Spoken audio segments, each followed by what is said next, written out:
ক্ষুদিরাম বসু, যে নাম উচ্চারণ করলেই কানে ভেসে আসে সেই অমর লোকগীতি। একবার বিদায় দে মা, ঘুরে আসি, হাসি হাসি পড়ব ফাঁসি, দেখবে ভারতবাসী। এই গান কেবল এক কিশোর বিপ্লবীর ফাঁসির স্মৃতি বহন করে না, এটি একটি পরাধীন জাতির মুক্তির আকাঙ্ক্ষা, আত্মত্যাগের মহিমা এবং স্বাধীনতার জন্য সর্বোচ্চ ত্যাগ স্বীকারের অঙ্গীকারের প্রতীক। মাত্র 18 বছরের একটি জীবন, অথচ সেই জীবন আজও আমাদের শেখায় সাহস, আত্মমর্যাদা, আত্মত্যাগ এবং দেশপ্রেমের প্রকৃত অর্থ। 1889 সালের 23 ডিসেম্বর পশ্চিম মেদিনীপুর জেলার হাবিবপুর গ্রামে জন্মগ্রহণ করেন ক্ষুদিরাম বসু। কৈশোরেই তিনি স্বাধীনতার আদর্শে উদ্বুদ্ধ হন।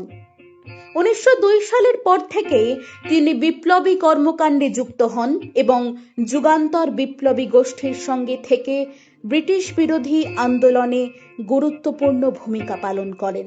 বঙ্গভঙ্গ বিরোধী আন্দোলনের উত্তাল পরিবেশ তার রাজনৈতিক চেতনার বিকাশে গুরুত্বপূর্ণ ভূমিকা নিয়েছিল। অল্প বয়সেই তিনি উপলব্ধি করেছিলেন যে পরাধীনতা কেবল রাজনৈতিক শৃঙ্খল নয়, তা একটি জাতির আত্মমর্যাদা, সম্মান এবং ভবিষ্যৎকে গ্রাস করে। 1908 সালে অত্যাচারী বিচারক ডগলাস কিংসফোর্ডকে হত্যার উদ্দেশ্যে মুজাফফরপুর অভিযানে অংশগ্রহণ করেন। পরিকল্পনা সফল না হলেও ব্রিটিশ সরকার তাকে গ্রেফতার করে।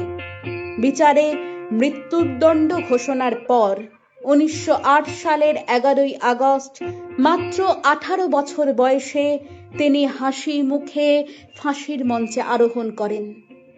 মৃত্যুকে অবলীলায় গ্রহণ করা তার সেই অদম্য সাহস সমগ্র ভারতবর্ষে স্বাধীনতার আকাঙ্ক্ষাকে নতুন শক্তি দিয়েছিল।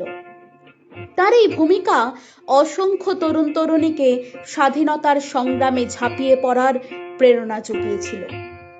স্বল্পায়ু জীবন, কিন্তু সেই জীবন আজও জানিয়ে দেয় দেশপ্রেম কেবল আবেগ নয়, তা অন্যায়ের বিরুদ্ধে আপোষহীন অবস্থান, আদর্শের প্রতি অটল নিষ্ঠা এবং প্রয়োজনে সর্বোচ্চ ত্যাগের নাম। তাই মনে পড়ে সুকান্ত ভট্টাচার্যের সেই অমর পংক্তি, 18 বছর বয়সের নেই ভয়, পদাঘাতে চায় ভাঙতে পাথর মাথা, এ বয়সে কেউ মাথা নোয়াবার নয়, 18 বছর বয়স জানে না কাঁদা।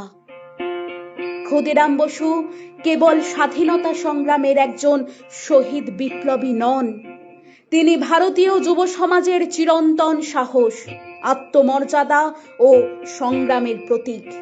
তার জীবন আমাদের শেখায় বয়স নয়, আদর্শই মানুষকে ইতিহাসে অমর করে।